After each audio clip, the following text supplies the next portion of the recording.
In this video, I'm going to show you how to use a rolling floor jack to lift up a vehicle.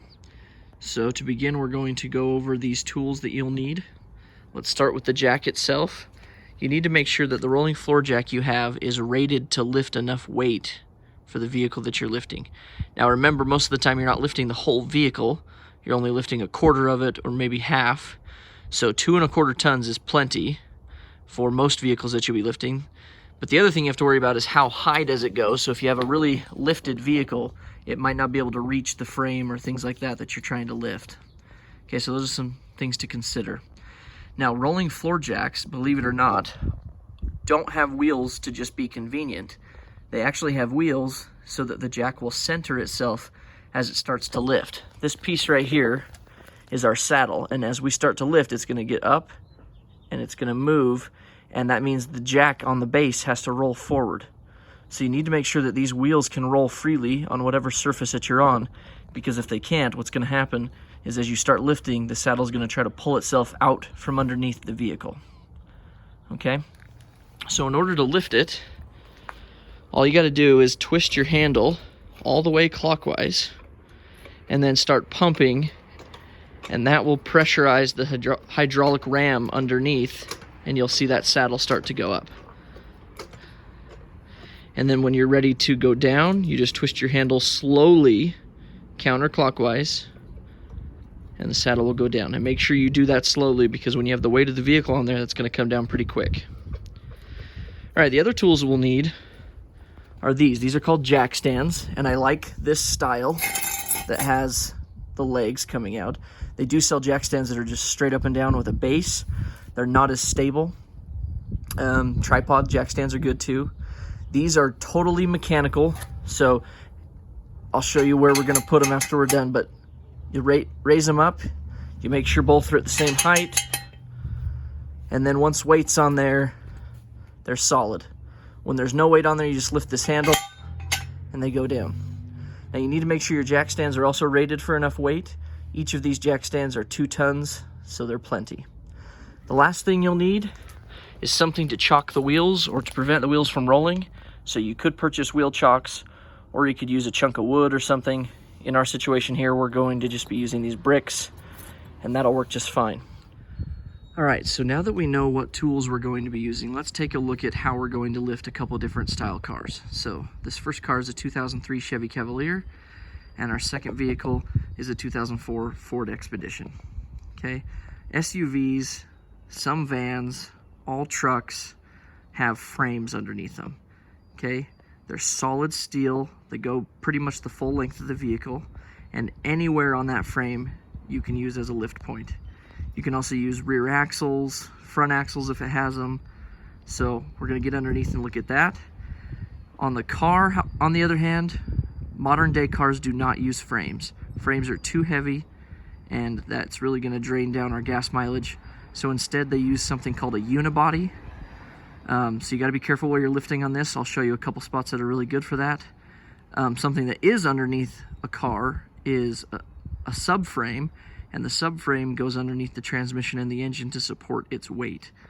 So we'll start with the car. I'll show you a few places to lift there, and then we'll go over to the SUV, and I'll show you where we're going to lift there. All right, so here I am laying alongside that car, and I'm showing you underneath a couple places that you can lift. We're looking at the back right now, and you can see that if I wanted to lift the entire back end of this vehicle, I have this nice solid piece that goes across the whole back end. And if I were to come in from the back, we could put our jack underneath the middle right here, and we could lift there. Okay, so that's a really good spot.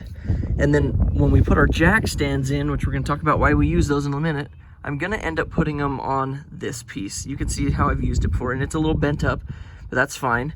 This piece right here is called the pinch weld. All passenger cars have these pinch welds. Well, at least modern day ones do. And it's where they took the bottom of the car and the top of the car and tack welded it all along. So you can see it goes the full length from tire to tire. And that is a great spot to put your jack stand. Okay, we don't want to go underneath the floor of the car, or we're going to put a hole through the car. You want to make sure you're not going under oil pans, transmission pans, gas tanks, anything like that. You're definitely going to ruin something. Okay, so we got solid pieces like this, and we got this pinch weld. Now let's go a little bit more head up to the front of the car. Okay, so we're still looking at that pinch weld. Here's on the front. See how solid that is? Okay. But also, this car has this spot right here. Okay, it's right behind the pinch weld. You can see how it kind of bubbles down. That bubble is going to create some structural strength, and this is actually the lift point for this car. If you look under the in the owner's manual, that's where it's going to say to do it. So you could do there or the pinch weld, either one. And then remember I told you there's a subframe, and there's the subframe, that solid black piece with the holes in it. Okay, so this is underneath the engine and the transmission. It kind of goes around the whole thing to support its weight. So if I were lifting the whole front end of this vehicle, I would probably lift on this subframe, probably closer to the front if I can. And then I'll put my jack stands either on this lift point right here or on the pinch weld, either way. But make sure you're not getting underneath that oil pan right there or that transmission pan, because you're going to damage something if you do that. Okay, so now that we know that, let's go look at the SUV and we'll see what differences there are. Okay, so now I'm laying alongside the Ford Expedition, and you can see instantly there's no pinch weld, right? There's nothing here like there was on the car. But a little further in, you can see here's that frame, right? Solid, the full length. Okay, so you can lift anywhere along there. In fact, you can see they've drawn this little, or cut this little arrow out. They can say, hey, here's a good spot to lift. Also in the back end, you can see it's got this rear axle assembly. This one is not a solid rear axle. It uses CV axles over here. I don't know if you can see them. But that piece right there, okay, I'll try to point to it on the camera. That piece right there is the differential. And that is a solid piece that you can lift by. So if I was going to lift the whole back end of this SUV, I'd put my jack in from the back under that differential, and then I'd come in on the side and put my jack stands under the frame right here. Okay. Now on the front, kind of the same thing. All right, we still have our frame. You can see that arrow there still. So that's probably where I'm going to put my jack stands. And then on the behind the engine, you can see there's another piece of frame that we could lift by. So we'd come in from the front with our jack, go under that piece right there, and then we'd put our jack stands underneath this frame. Okay, so I'm going to demonstrate how to lift the front end of the car, and then I'm going to demonstrate how to lift the back end of this SUV, and we should have a good understanding of how to do both types of vehicles. All right, so now we're ready to start lifting the Cavalier. All right, now a little disclaimer before we begin on this. You can see that I have this strip of grass that runs the full length of my driveway. So we're not actually going to be able to lift this car, because remember I told you that jack's got to be able to slide. Not to mention we don't want the jack sinking as we start to lift the weight of the vehicle. So I'm not going to actually lift it. I'm just going to show you the steps that I would use to do it. So let's go in here. Let's start at the back. You can see we chalked the wheels, right? Both sides on the back. We don't want this car to roll backwards as we're lifting up the front end, so that'll be good. As a secondary precaution, you could also apply the parking brake if you wanted to. On the front, where the jack is, we've positioned it underneath that front section of subframe that we saw. Just like that. I've already started to lift a little bit so you can see where it's contacting. Okay, now be careful when you're lifting right here. Sometimes this isn't a subframe up here on the front. Sometimes it's just a chunk of aluminum that's going underneath the radiator. And if you start lifting there, it's just going to pinch right through the bottom of your radiator. So be very careful. Make sure it's actually solid. Something I always do just to be sure, always listen for sounds as you're starting to lift. If you hear crunching noises and things, you better stop and lower it back down. Okay, so if we start lifting that, which we won't, remember you twist your handle clockwise, pump the handle, and it'll start to go up. But if we were able to get high enough, then we'd come in and we'd place our jack stands on those pinch welds. So you can see how the jack stand has like a saddle to it. So we're gonna have that saddle positioned so that pinch weld's right in the middle. Okay, we have one on each side. You can see the other one over there. Make sure they're both at the same height so there's no teetering or tilting going on. And then you can go ahead and lower the vehicle onto the jack stands and pull your jack out. You don't need the jack anymore until you're ready to bring it down.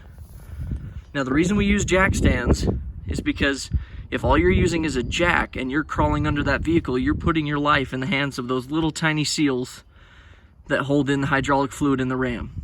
Okay, if they failed, you could definitely die underneath the vehicle, and it has happened before, so be very careful. Use your jack stands, okay? And make sure your jack stands are in working order before you use them. All right, so now I'll show you how to lift the back end of the SUV. All right, now we're ready to lift up the SUV. You can see that this time we're lifting the back end. So I've trucked the front wheels. Applying your parking brake in this situation won't usually help you because most of the time the parking brake is in the rear, and that's what we're lifting up. So make sure you're using your chocks. Got my jack stands ready. Now this time that grass strip doesn't go all the way to the back here, so I can actually show you how to lift this. So I got the jack positioned underneath that differential that we talked about. Okay, so I'm gonna start pumping the handle.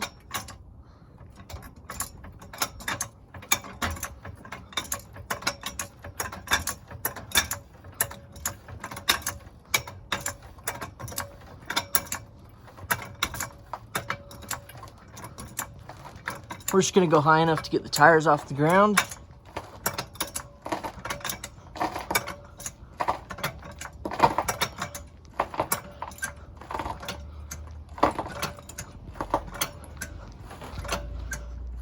Okay, so we've got our tires off the ground. I'm laying here on the side.